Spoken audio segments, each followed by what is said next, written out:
Time to go shopping. We need new clothes. We will learn about sizes, colors, and the fitting room. The size. De maat. De maat. Do you have this in my size? Heb jij deze in mijn maat? The color. De kleur. De kleur. I would like the blue one. Ik wil graag de blauwe. Can you ask for what you need? Your turn. Do you have my size? Heb jij mijn maat? Your turn. I want the blue one. Ik wil de blauwe. Now let's try the clothes on. To try on. Om te proberen. Om te proberen. Can I try this on? Kan ik dit proberen? The fitting room.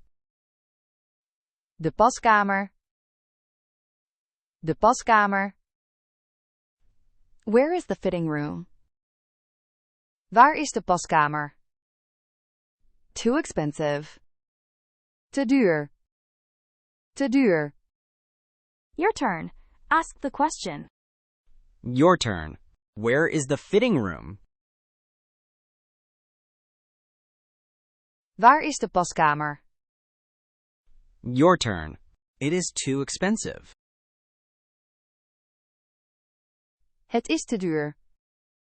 Listen to the conversation with the shop assistant. Excuse me, do you have this shirt in a medium? Pardon, heeft u dit shirt in een medium uitvoering? Yes, here it is. Do you want to try it on? Ja, hier is het. Wil je het proberen? Yes, please. Where is the fitting room? Ja, alsjeblieft. Waar is de paskamer? It is over there. Behind the jackets. Het is daar. Achter de jassen. Thank you. It fits perfectly. I will buy it. Bedankt. Het past perfect. Ik zal het kopen. Final challenge. Are you ready to shop? Your turn. Can I try this on? Kan ik dit proberen? Your turn. Do you have a medium? Heb je een medium? Your turn. I will buy it. Ik zal het kopen.